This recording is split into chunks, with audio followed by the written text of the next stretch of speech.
So we are a multi-channel help desk, and today we have integration with email, we have integration with specific phone services, we have integration with Facebook, with Twitter, and also with WhatsApp. So your end user can get in touch with you via any of these channels, and all their inquiries, tickets, complaints will come in one central place, which is Faveo. So within Faveo, you will be able to see all their inquiries. And along with these channels, we also give you a support portal. What you see on the screen, this is the support portal. The logo, the colors, the branding, the content, all these are configurable. You can put in your logo, your branding, and your colors here. First, here I'm going to a knowledge base. So in knowledge base, there are categories. You can define categories here. And in these categories, you can write articles, which is more like user manuals or FAQs. And there is the option to search these articles here. I'll open one of the article. So an article can have text, it can also have images, it can have screenshots, it can also have videos here. So the end user can come to the knowledge base, search for their issue, find a solution and resolve it themselves. It's more like a self-service portal. And let's say even after searching the knowledge base, they did not find a solution, then they can go to submit a ticket form. And using this form, they can get in touch with you. This form is also configurable. We have easy to use drag and drop form builder, and using that form builder, you could design this form according to your business. It can be a multi-level form or parent-child relationship form. And the other thing which is possible in the support portal is there is a My Ticket section. In the My Ticket section, the end user can see all their tickets here. All the open tickets, closed tickets can be seen here. I'll open one of the tickets here. So when I open the ticket, I can see the whole conversation here in a nice timeline view. After going over this conversation, reading it, I can come down and reply to this conversation from here. I can also put other people as CC to this conversation. I can attach files.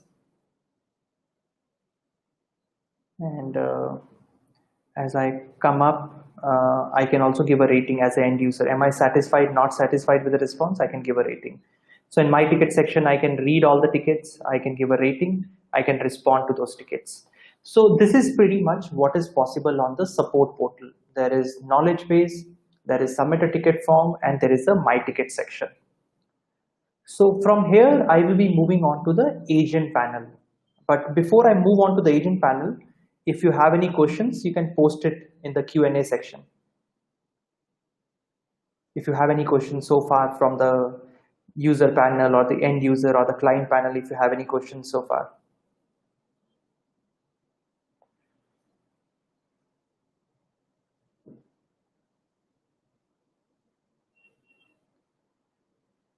Okay.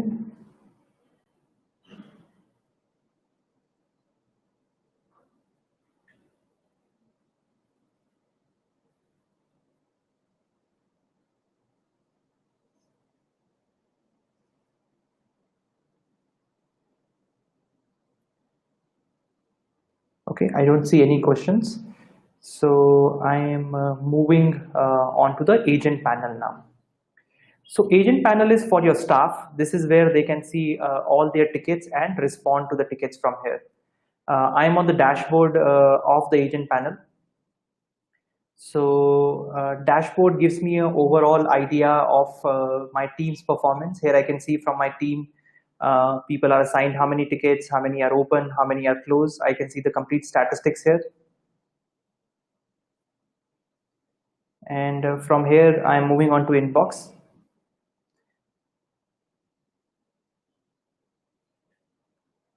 Inbox is where I can see all the tickets which have come in. I can see them on the inbox. So I'll explain you how it is working. The first column is column of priority. Green color is low priority here. Blue color is normal priority.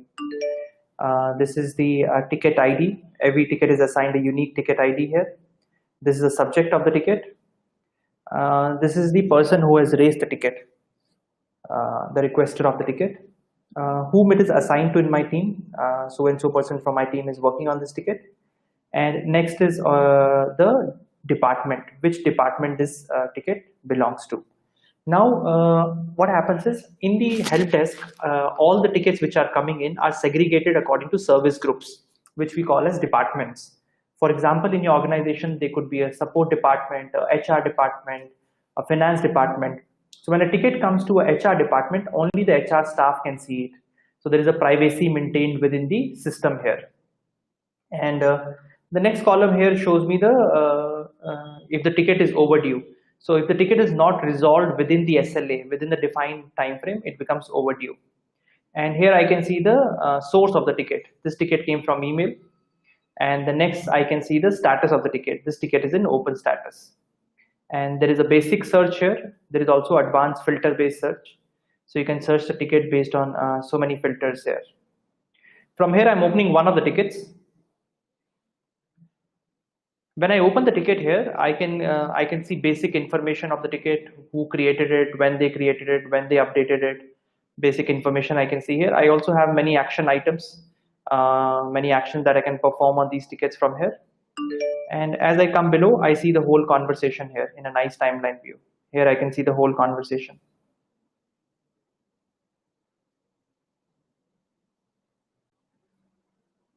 So after reading this conversation, I can reply to this ticket from here. I can put in attachments. I can reply to this ticket from here. I can also put in CC. I can put in other people as CC here. And I can also add internal notes to the ticket. Internal notes are not shared with the end customer. These are more for my team to collaborate. And from here, I could assign this ticket to somebody in my team. I can say so and so person from my team will work on this.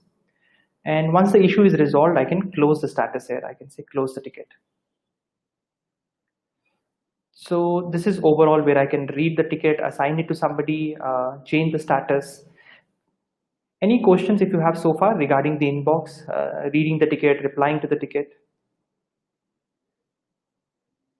Any questions if you have so far?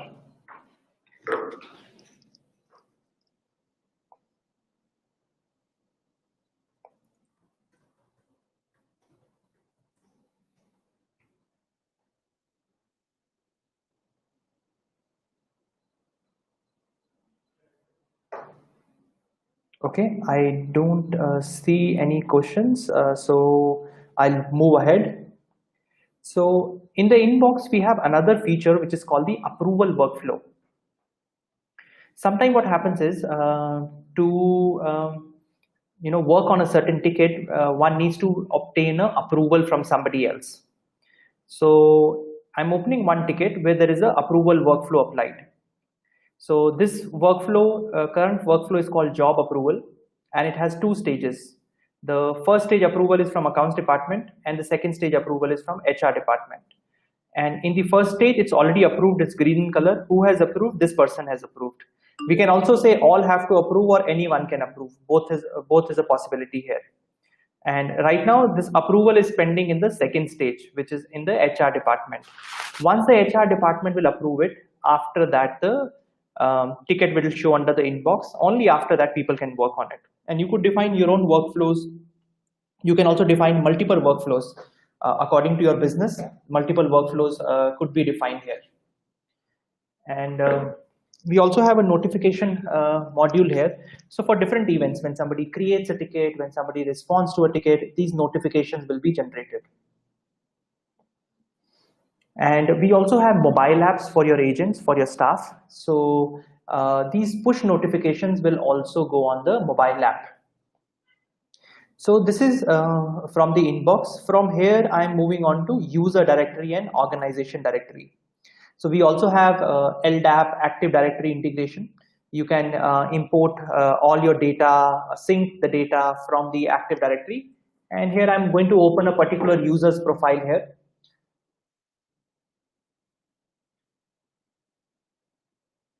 So when I open a user's profile, on the left-hand side, I can see the basic contact details. And the right-hand side, I can see all the ticket history of this user, all the open ticket, closed tickets I can see here, and some action items I can see here. And This gives me an overall idea of this person, and this data can be synced from Active Directory, like I said. So this is the user profile. Same way, many a times you are dealing with B2B businesses. So you can also create organization profiles. I'm opening one of the organization profile.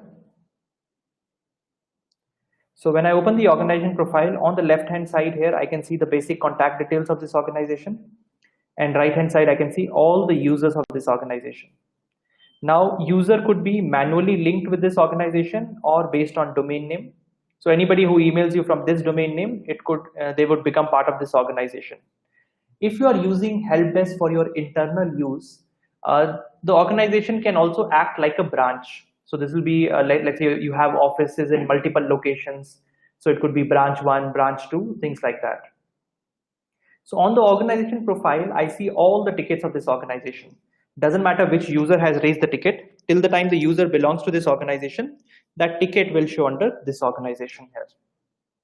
And I could also make somebody as a manager from their end. So when the manager will log into the system, they will not only see their own tickets. When they go here to my ticket section, they will also see all the tickets of their organization. So this was the user profile and the organization profile. Any questions if you have? Okay, I see one question. It says my pending approvals. So these are the tickets which need your approval. On this ticket, there was a workflow applied, and you are the concerned person who will approve this ticket. Until you approve the ticket, it will not show under inbox and nobody can work on the ticket. Only after you approve it, then it will show under the inbox.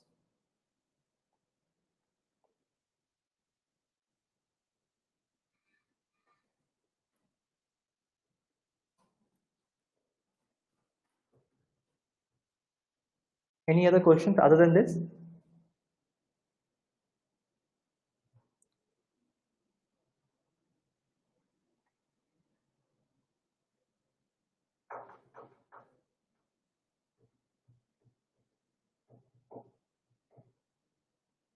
Okay, I am moving on ahead.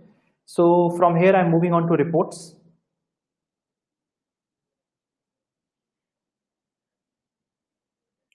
Reports give you an overall idea of the help desk performance. I'll show you two of the reports here.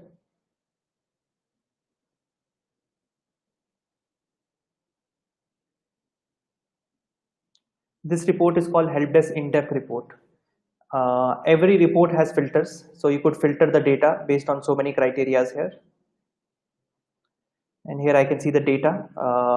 This report is showing me overall performance of my system. By default, it shows me last 60 days of data. How many tickets were received, how many were unresolved, how many were resolved, how many were resolved with overall resolution met, overall first response SLA met, average time my team is taking to reply to the ticket. Here I can see the overall statistics. Now, there is also another report here we have is the agent performance report. So this gives me idea of my team's performance. And like I mentioned earlier, the filters are there in every report. So you could filter the data based on so many criteria in this report also. Here I can see my team's performance. This particular person in my team, how many tickets they were assigned, how many were reopened, how many were resolved, how many were resolved with the first response SLA, overall resolution SLA, what is the average time this person is taking to respond to the ticket, I can see here. So this is the agent performance report. Same way, there are more reports giving you overall idea of the system performance. So this is pretty much from the agent perspective. Of course, there are a lot more features, but these are the most essential features from the agent perspective.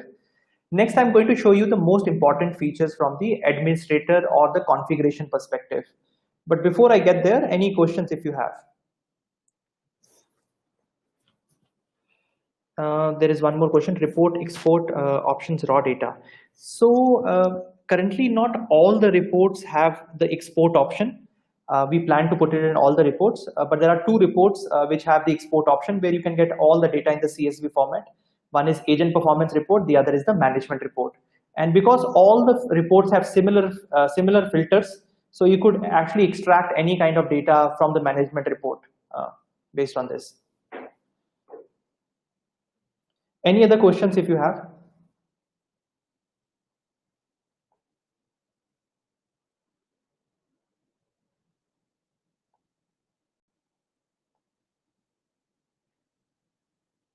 Okay, going back to the admin panel. So admin panel is where you can configure the whole system. There are a lot of configuration options here. First is the email configuration, business hours, SLA plans. There are different configurations here. So this is where you can configure your email address, your common email address like support at your organization, finance at your organization, and things like that. You can also configure multiple email addresses.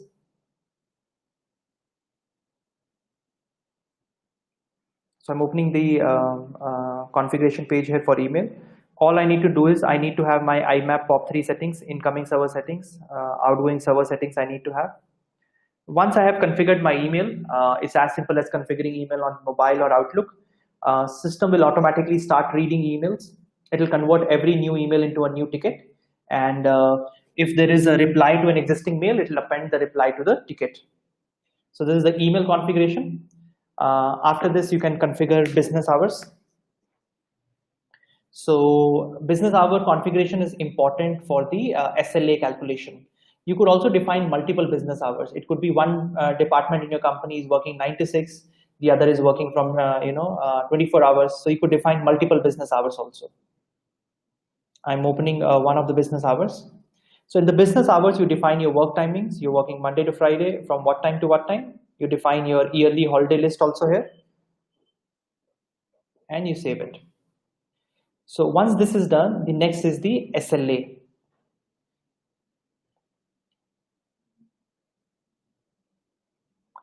So in the SLA, in this current SLA that I've opened, the SLAs are linked to priority. In this particular case, for the low priority, the first reply to the ticket, the first response to the ticket has to go within 2 working hours, and the ticket should get resolved within 4 working hours. So here the ticket should get closed within 4 working hours, and the first reply has to go within 2 working hours. Now as I come below here, I can choose when this SLA should be enforced. It should be enforced for all the conditions, all the criteria, or should it be enforced for a specific department or specific criteria? So I can define here multiple criteria. And as I come below, here I can define the alerts. So what the system is doing is not only capturing all your inquiries in one central place, all your tickets in one central place from different channels, it's also helping you resolve these tickets in a timely manner by sending you reminders. So here you can define reminders, and you can define as many reminders. Here you can say, okay, 2 hours before the due date, send a reminder to assignee of the ticket. 30 minutes before the due date, send a reminder to his manager, and you could add more reminders. Let's say even after getting the reminders, the ticket is not resolved in a timely manner, you can define escalations. So here you can say 1 hour after the due date, inform the manager. 1 day after the due date, inform so and so person. 2 days after the due date, inform so and so person. So overall, you could define the escalations here. So these are the most important features I wanted to talk about from the help desk perspective. If you have any questions, I'll be happy to answer.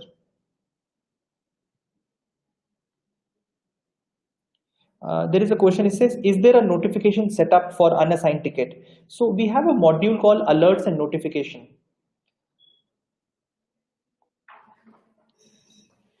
So whenever a new ticket comes in, if you go to email and here under tickets, alerts and notices,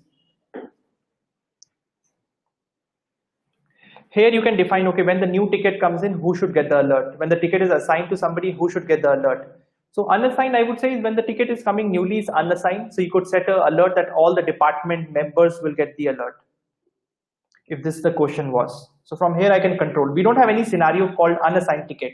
If you could explain me, I can talk more about it. But for new ticket alerts, yes, there is an alert notification which is going. An assignment alert is also there. And push notifications also you get.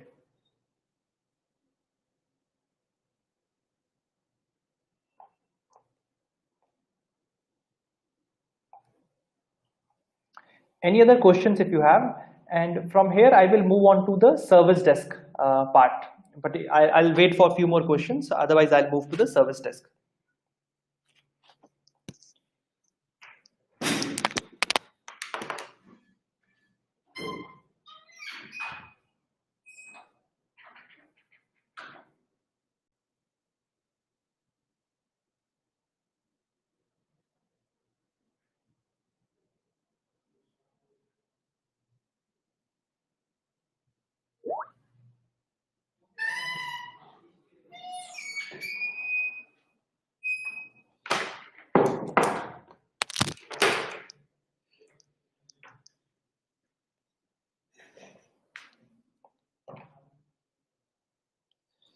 We do not have such a notification where alerts are sent out when uh, basically, see, every ticket which comes in is unassigned by default. By default, it is not assigned to anybody. So we can set an alert for new tickets because every new ticket which comes in is not assigned. So that alerts are there. But specifically for unassigned ticket, we don't have alert because every new ticket is by default unassigned.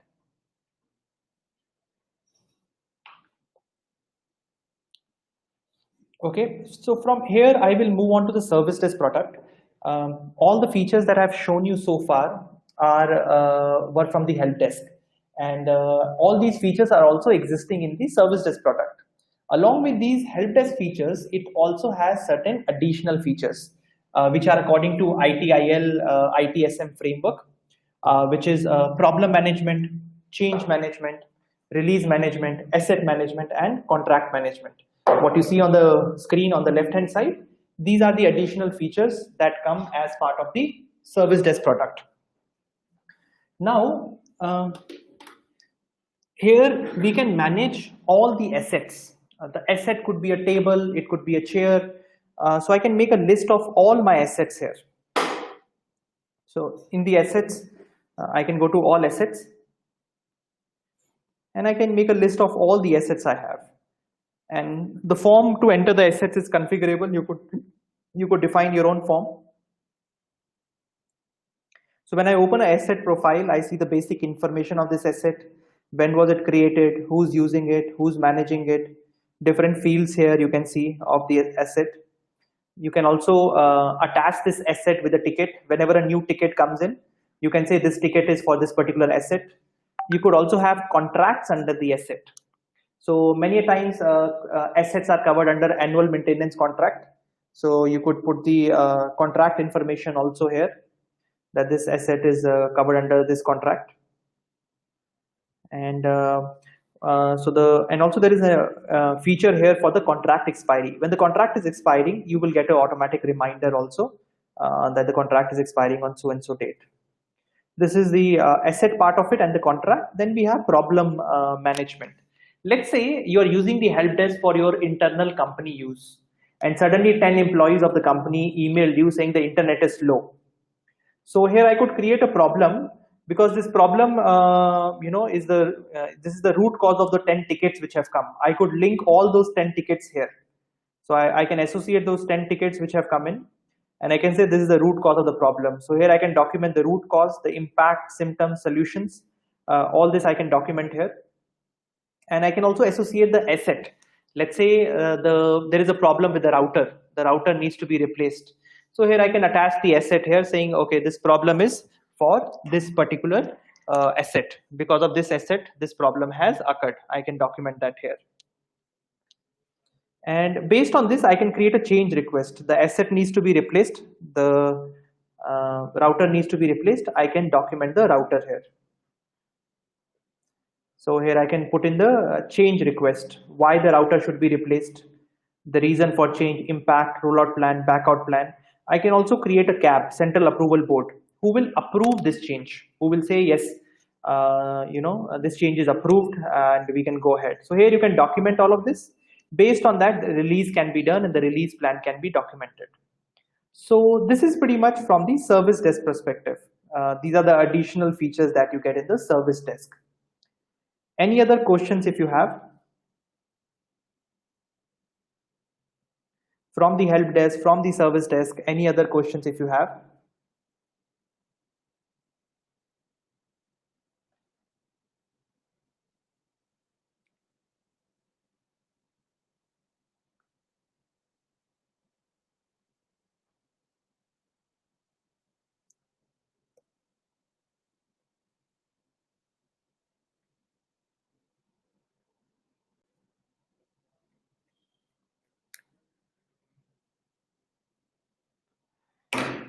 There is a question, change request has no approval. Where is the approval for the CAB?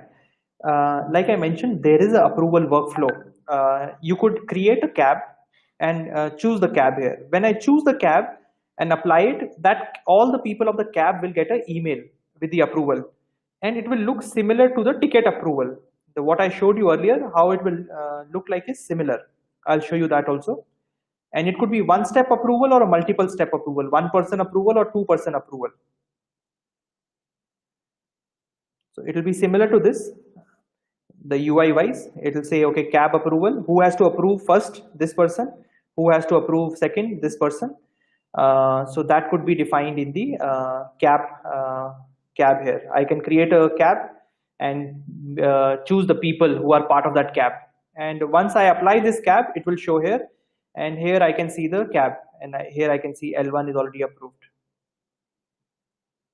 And who has approved? This person has approved.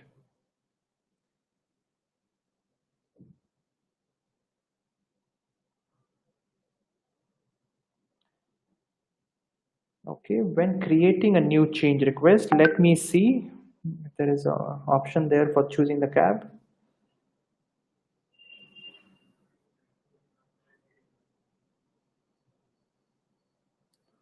Yes, on this form, we haven't given the option to choose the cab. But once you create the change request, you can apply from here.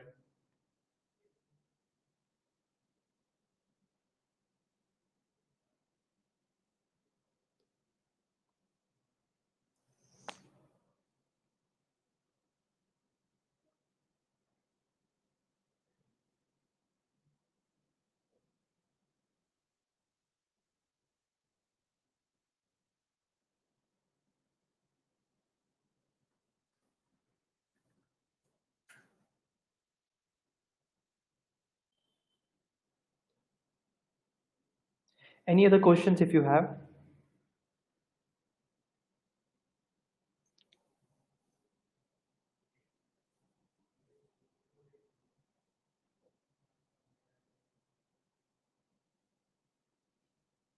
So you can define the department managers.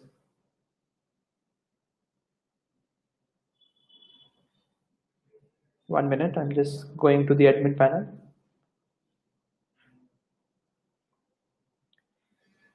So I'm going to the change advisory board creation. You can create as many cabs as you want. So cabs have you can create multiple. This cab has only one level. I could also add another level. So first one, I'm saying who has. I'm giving the name to this level. I could also say support department approval. So here I can choose the manager from the support department, or here I have department manager. So whatever the ticket or the department is chosen there in the that department manager will approve here, or I can choose a username here. Then I can say second step approval is from whom.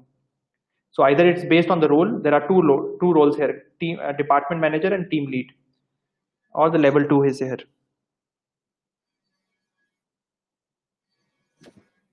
So these are the level 1, level 2 cap approvals.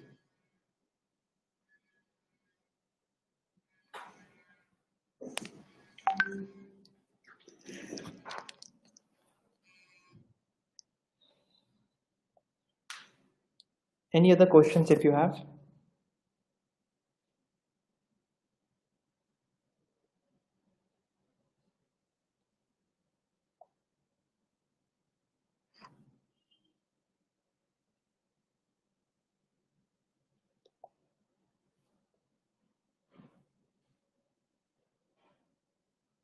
You can either add the individual or department manager or team lead. The role wise, it's only department manager and team lead. So whosoever is the department manager, he will automatically get assigned, or whosoever the team lead of that person, he will get assigned. Otherwise, you have to put manually here while creating. You can say if the first stage is HR department approval, and this person is the manager of HR department. Second stage is finance department approval, and this person is the finance department approval. And role wise, it's based on department manager or team lead. One thing is also we customize our application. It's at an additional cost. But if you're looking at certain feature that you feel is not there, we also customize and give it to you. That is also a possibility.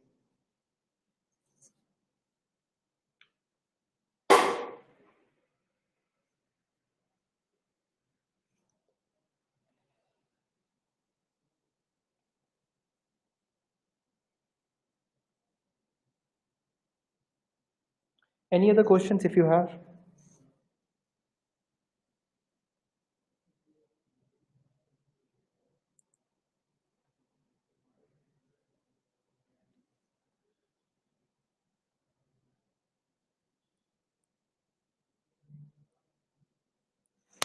Great.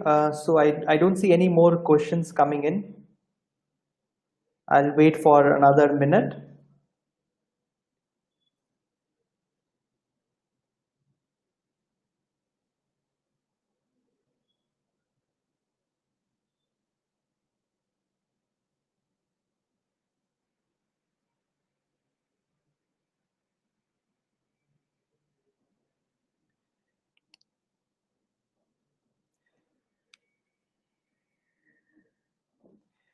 Okay. Thank you, everybody. Thank you for your time, and feel free to get in touch with us after this also. Roy from our team will be in touch with you, with all of you. And any further questions also, if you have, you need further help with the product installation, usage, customization, feel free to get in touch with us, and Roy will be in touch with you here onwards. So thank you, everybody. Have a great day ahead. Stay safe. Good day. Bye.